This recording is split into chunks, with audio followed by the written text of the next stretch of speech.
Baghdad میں ایک نوجوان بہت خوبصورت تھا۔ اس کا کام نال سازی تھا۔ وہ نال بناتا بھی تھا اور گھوڑوں کے سموں پہ چڑھاتا بھی تھا۔ نال بناتے وقت تپ تپی بھٹی میں سرخ شعلوں کے اندر وہ نال رکھتا، پھر آگ میں اسے کسی جمور یا کسی اوزار کے ساتھ نہیں پکڑتا تھا، بلکہ آگ میں ہاتھ ڈال کے اس تپ تپے ہوئے شعلے جیسے نال کو نکال لیتا اور اپنی مرضی کے مطابق اسے شکل دیتا تھا۔ لوگ اسے دیکھ کر دیوانہ کہتے اور حیران بھی ہوتے تھے کہ اس پر آگ کا کوئی اثر نہیں ہوتا۔ وہاں موصل شہر کا ایک شخص آیا۔ جب اس نے ماجرا دیکھا تو اس نے تجسس سے اس نوجوان سے پوچھا کہ اسے گرم گرم لوہا پکڑنے سے کیوں کچھ نہیں ہوتا۔ اس نوجوان نے جواب دیا کہ وہ جلدی میں لوہے کو اٹھا لیتا ہے اور اب اس پر ایسی کیفیت طاری ہو گئی ہے کہ میرا ہاتھ اسے برداشت کرنے کا عادی ہو گیا ہے اور اسے کسی جمور یا پلاس کی ضرورت نہیں پڑتی۔ اس شخص نے کہا کہ میں اس بات کو نہیں مانتا، یہ کوئی اور ہی بات ہے۔ اس نے نوجوان سے کہا کہ مجھے اس کی حقیقت بتاؤ۔ اس نوجوان نے بتایا کہ بغداد میں ایک نہایت حسین و جمیل لڑکی تھی۔ اس کے والدین عمرے کے لیے گئے اور کسی حادثے کا شکار ہو کے وہ دونوں فوت ہو گئے۔ وہ لڑکی بے یار و مددگار اس شہر میں رہنے لگی۔ وہ لڑکی پردے کی پلی ہوئی گھر کے اندر رہنے والی لڑکی تھی۔ اب اس کو سمجھ نہیں آتی تھی کہ زندگی کیسے گزارے۔ آخر کار نہایت غمزدہ اور پریشانی کی حالت میں وہ باہر سڑک پر نکل آئی۔ اس نے میرے دروازے پر دستک دی اور کہا، کیا ٹھنڈا پانی مل سکتا ہے؟ میں نے کہا ہاں، اور اندر سے اس لڑکی کو ٹھنڈا پانی لا کر پلایا۔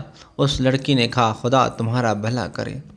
میں نے اس سے پوچھا کہ کیا تم نے کچھ کھایا بھی ہے کہ نہیں؟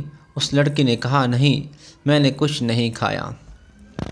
میں نے اس سے اکیلے اس طرح پھرنے کی وجہ پوچھی تو اس لڑکی نے اپنے اوپر گزرا ہوا سارا واقعہ سنایا اور کہا کہ مجھے سمجھ نہیں آتی کہ میں زندگی کیسے بسر کروں۔ میں نے اس سے کہا کہ تم شام کو یہیں میرے گھر آ جانا اور میرے ساتھ کھانا کھانا، میں تمہیں تمہاری پسند کا ڈنر کھلاؤں گا۔ وہ لڑکی چلی گئی۔ اس نوجوان نے بتایا کہ میں نے اس کے لیے کباب اور بہت اچھی اچھی چیزیں تیار کی اور شام کے وقت میں وہ میرے گھر آ گئے۔ میں نے کھانا اس کے آگے چون دیا۔ جب اس لڑکی نے کھانے کے لیے ہاتھ بڑھایا تو میں نے دروازے کی چٹکنی چڑھا دی اور میری نیت بدل گئی، کیونکہ وہ انتہا درجے کا آسان موقع تھا جو میری دسترس میں تھا۔ جب میں نے دروازے کی چٹکنی چڑھائی تو اس لڑکی نے پلٹ کر دیکھا۔ اس نے کہا، میں بہت مایوس اور قریب المرگ اور اس دنیا سے گزر جانے والی ہوں۔ اس نے مزید کہا، اے میرے پیارے بھائی، تو مجھے خدا کے نام پر چھوڑ دے۔ وہ نوجوان کہنے لگا، میرے سر پر برائی کا بھوت سوار تھا۔ میں نے اس سے کہا کہ ایسا موقع مجھے کبھی نہیں ملے گا، میں تمہیں نہیں چھوڑ سکتا۔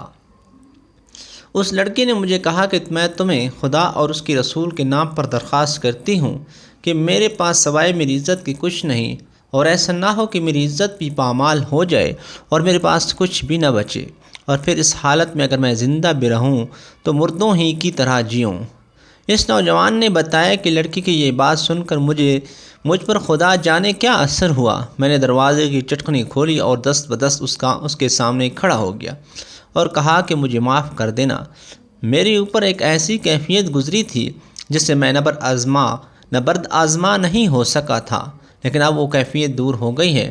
تم شوق سے کھانا کھاؤ، اب سے تم میری بہن ہو۔ یہ سن کر اس لڑکی نے کہا، اے اللہ، میرے اس بھائی پر دوزخ کی آگ حرام کر دے۔ یہ کہہ کر وہ رونے لگی اور اونچی آواز میں روتے ہوئے کہنے لگی کہ اے اللہ، نہ صرف دوزخ کی آگ حرام کر دے بلکہ اس پر ہر طرح کی آگ حرام کر دے۔ نوجوان نے بتایا کہ لڑکی یہ دعا دے کر چلی گئی۔ ایک دن میرے پاس جمور نہیں تھا اور میں دھوکنی چلا کر نال گرم کر رہا تھا۔ میں نے زنبور پکڑنے کے لیے ہاتھ بڑھایا تو وہ دیکھتے ہوئے کوئلوں میں چلا گیا، لیکن میرے ہاتھ پر آگ کا کوئی اثر نہ ہوا۔ میں حیران ہوا اور پھر مجھے اس لڑکی کی وہ دعا یاد آئی۔ وہ تب سے لے کر اب تک میں اس دہکتی ہوئی آگ کو آگ نہیں سمجھتا، بلکہ اس میں سے جو چاہے بغیر کسی ڈر کے نکال لیتا ہوں۔